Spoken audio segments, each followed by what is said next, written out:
Could you please leave this house, Amy? Huh? I was suddenly asked such a thing by my mother-in-law. Come on, Mom, don't say that. I said so and laughed, but my mother-in-law's eyes weren't smiling. Wait, are you seriously telling me to leave? As I was puzzled and I didn't understand, my mother-in-law showed me a photo she took out of the drawer. Huh? As soon as I saw the photo, I made up my mind. I'll leave right away. My name is Amy. I'm a 35-year-old office worker. I've been married to Tyler for 3 years. We were originally colleagues and joined the company at the same time. We worked hard together, supporting and competing with each other every day. At some point, we naturally became closer and we started going out for drinks together as a couple. We're in the same work cohort, so our ages are the same and we have many common topics to talk about. Our values are also similar, so being together feels very comfortable. After that, we started meeting privately and our relationship began. And then after smoothly continuing our relationship for 2 years, he proposed to me, and we decided to get married. After that, we went to his parents' house to give our marriage greetings, and I was able to quickly get along with his parents. Amy, you have a wonderful smile and you're a great girl. Thank you very much. Tyler is lucky to have you. Wait, Dad, what do you mean by that? His parents were very friendly and easy to talk to, and they were good people. So I was confident that this marriage would definitely be a happy one. After completing the formal meeting between both families, we successfully married. After getting married, my husband found a job opening for a mid-career position that he had been interested in for a while. He went for the interview and decided to switch jobs. It was a little sad that we couldn't work in the same company anymore, but I wanted to support my husband's wishes. When he got the job, we celebrated together. My husband was able to do the work he wanted and was lively and energetic every day. To help my husband adapt to his new job as quickly as possible, I started taking the initiative to do household chores and try to come home on time as much as possible. I'm home. Oh, welcome back. Dinner is ready. I'm starving. What are we having today? Today, we're having hamburgers. Yes, I'll change quickly. For the sake of my hard-working husband, I didn't mind taking on the majority of the household chores. In this way, we were enjoying our newlywed life very much. As my husband became more accustomed to his work, I gradually started increasing my overtime hours just like before. I found efficient ways to handle household tasks, and I successfully utilized meal prepping and other methods to save time. Because of this, even with overtime, I had no problem preparing dinner, and I didn't feel physically exhausted. On our days off, we went on trips and enjoyed various fun activities. We also visited my in-laws' house frequently. My in-laws treated me very well, and I felt like they were my real parents. Especially with my mother-in-law, we had a great relationship, and we even went shopping together as a duo.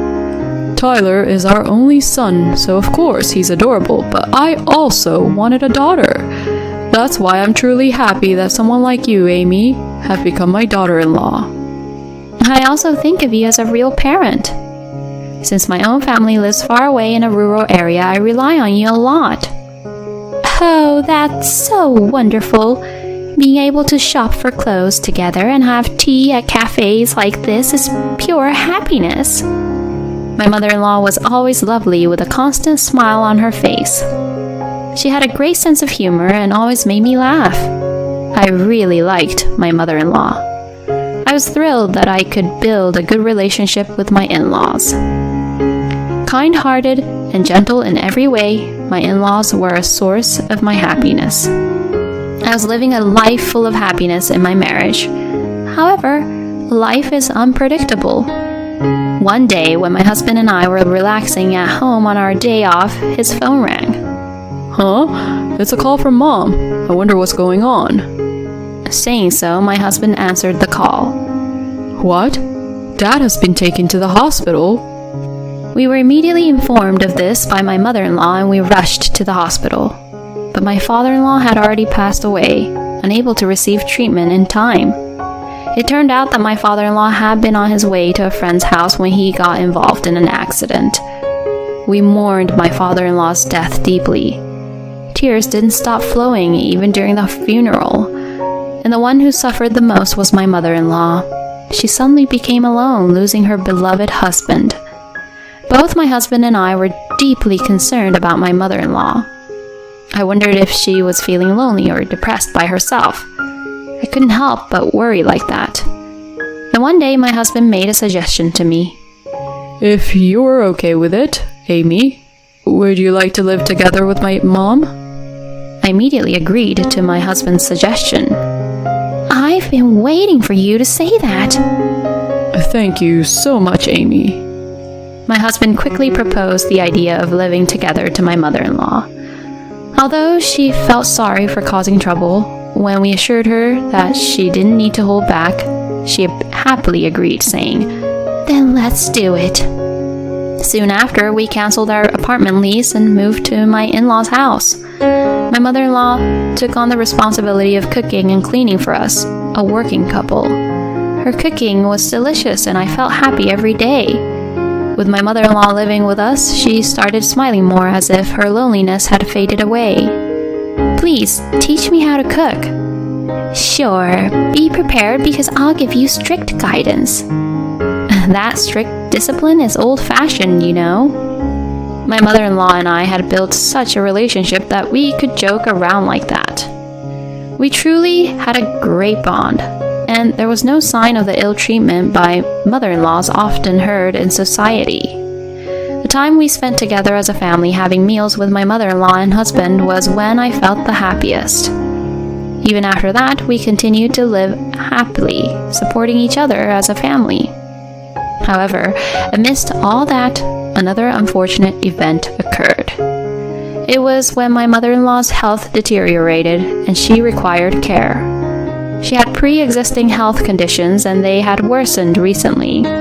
She became wheelchair-bound, and we had to assist her with tasks such as using the bathroom and taking a bath. After discussing with my husband, I decided to quit my job and focus on caring for my mother-in-law and managing the household. "I'm sorry, Amy. It's because of me." "What do you mean?" "You had to quit your job because of me, and now you have to handle caregiving and all the household chores alone. It must be difficult." "Mom, you don't have to worry about that. I'm doing everything willingly and with full understanding. I'll take full responsibility for your care, so please, don't worry." "Thank you, Amy." My mother-in-law felt guilty for causing inconvenience due to her wheelchair-bound condition.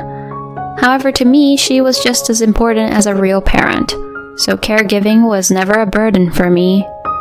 From then on, I became a full-time homemaker, focusing on caring for my mother-in-law and managing the household. Since my husband is currently working as a department manager, we were able to sustain our lifestyle without any issues, even with me being a homemaker. However, recently I've noticed a slight change in my husband's behavior. I don't know how to describe it, but he has become a bit colder towards me. Hey, we're having Italian food and minestrone soup again today? I'm sorry, but I change the ingredients each time. Huh? Do you think I'll be satisfied just because you changed the ingredients? You're a homemaker, so you should be more creative, right? Shouldn't a good wife prepare different menus every day? Well, I was taken aback by my husband suddenly making such remarks, and even my mother-in-law, who was eating with us, was surprised and asked my husband, "What's wrong, Tyler? Amy prepares delicious meals for us and there's no need to talk like that, right?" When my mother-in-law scolded him, my husband looked down and apologized to me. I'm sorry, I went too far with my comment. However, I couldn't easily accept his apology because his earlier statement had been quite shocking. Besides, he could have apologized only because his mother scolded him. I still love my husband, of course, but I felt a bit disappointed, and the problem started from there. My husband began to verbally abuse me when my mother-in-law wasn't around. You're such a sneaky person, trying to win my mom over. You're a homemaker, but you're so arrogant. Don't think you're equal to me just because I support you financially. I was confused and troubled by my husband's sudden change in attitude. Why did his behavior change so drastically? I couldn't figure out the cause, and it felt hopeless. Nevertheless, my husband's mistreatment towards me worsened. One day, unable to bear it any longer, I confronted him. Hey, don't you think your recent attitude towards me is too harsh? I'm working hard to take care of your mom and manage the household, and yet without any sense of gratitude for such things, you treat me this way. I think it's wrong to mock me like that. When I said that, my husband widened his eyes and got angry. Why are you talking back to me like that? That's why I dislike you. Huh? Dislike me? What do you mean? You're always trying to show off how hard you work. I find it annoying, like you're seeking attention. I'm not trying to seek attention or act like that. Calling me an attention seeker is ridiculous. Rather, I try my best not to worry my husband. I don't intend to convey the extent of how difficult things are for me. So why do I have to hear such things? Since the conflicts like this with my husband, our relationship has become quite uncomfortable. It seems like my husband dislikes having meals together, as he has started increasing his overtime and coming home late at night. Amy, are you okay? You seem to be struggling every day. I'm sorry, Mom. Did something happen with Tyler? It was just a minor argument between us as a married couple, but I'll resolve it on my own. I didn't want to worry my mother-in-law. Besides, I was called an attention seeker by my husband, so I couldn't bring myself to rely on anyone. However, even after that, my husband's terrible attitude towards me didn't change, and I still didn't know what to do. The stress kept accumulating as the days passed. The only time I found solace was when I was with my mother-in-law during the day. Facing my husband made me feel uncomfortable, and he would continue to insult me in various ways. I had considered divorce from my husband, but I couldn't leave my mother-in-law behind. I was deeply troubled and didn't know what to do. It was at such a time that my mother-in-law suddenly said something like this. Amy, could you please leave this house? Huh? I was suddenly told this by my mother-in-law. Come on, Mom, please don't say that. I said that with a smile, but my mother-in-law's eyes were not smiling. Wait. Are you serious about asking me to leave? Yes, I am.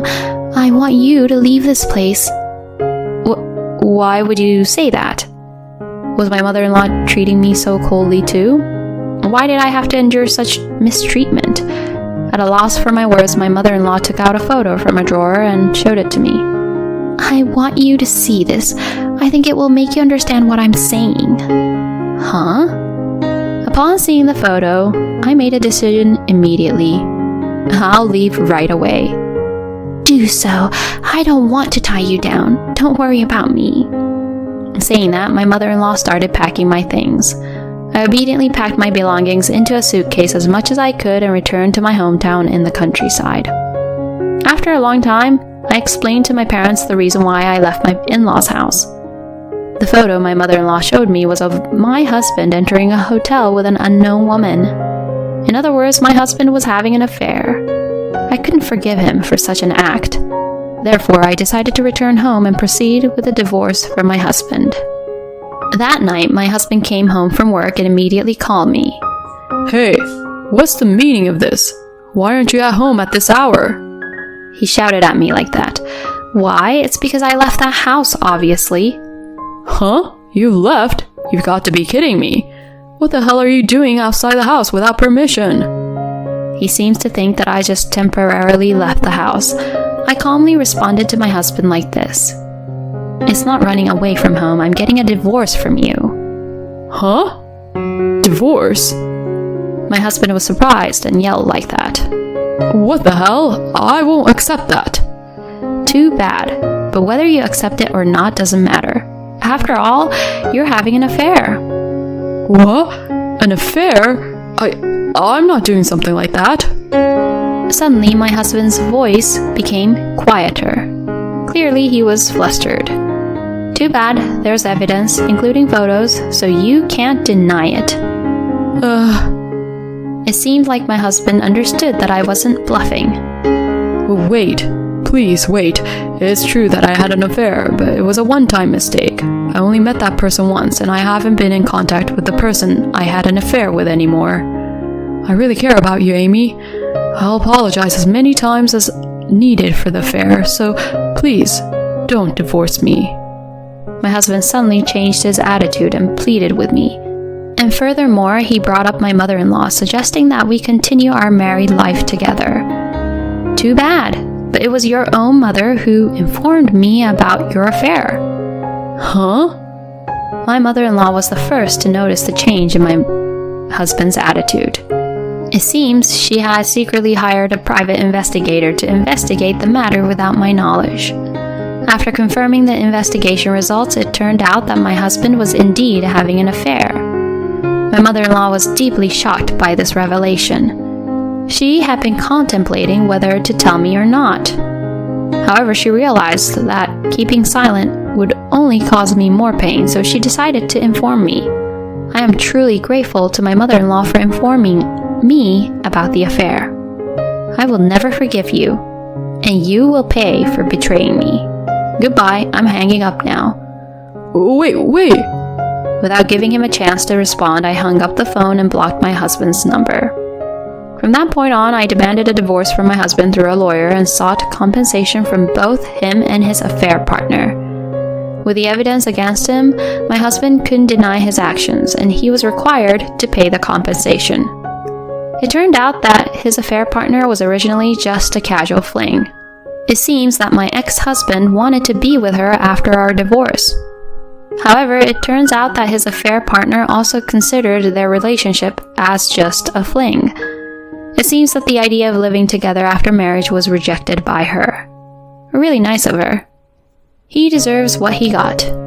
Regarding my mother-in-law, she immediately decided to move into a nursing facility in response to my ex-husband's affair. With my late father-in-law's inheritance and monthly pension, she was able to afford a decent facility.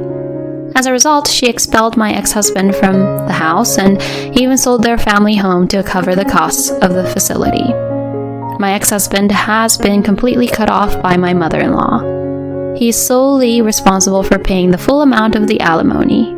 If he fails to make payments on time, his wages may be garnished. He cannot afford to neglect the monthly payments. From now on, no matter how much my ex-husband receives cold stares from others and lives in poverty, he must continue working to pay the alimony. It's all his own doing, and it serves him right. On the other hand, after taking a short break at my parents' house, I returned to the city, found a new job, and secured a reasonably priced rental apartment. This allows me to work comfortably every day while saving money. I still keep in touch with my mother-in-law even after separating from my ex-husband. I visit her at the nursing facility regularly, and it feels like a good connection. Moving forward, I will cherish my parents and beloved mother-in-law while enriching my own life. It's truly despicable to betray one's own parents and engage in an affair. I felt a sense of satisfaction seeing my ex-husband's downfall in the end. She's fortunate to have had her mother-in-law as an ally. I hope she continues to have a good relationship with her mother-in-law and meet new people. It's a relief that you were able to divorce your terrible ex-husband. I pray that she finds a wonderful partner in the future. Thank you for watching until the end. If you enjoyed it, please consider subscribing to our channel. See you in the next video.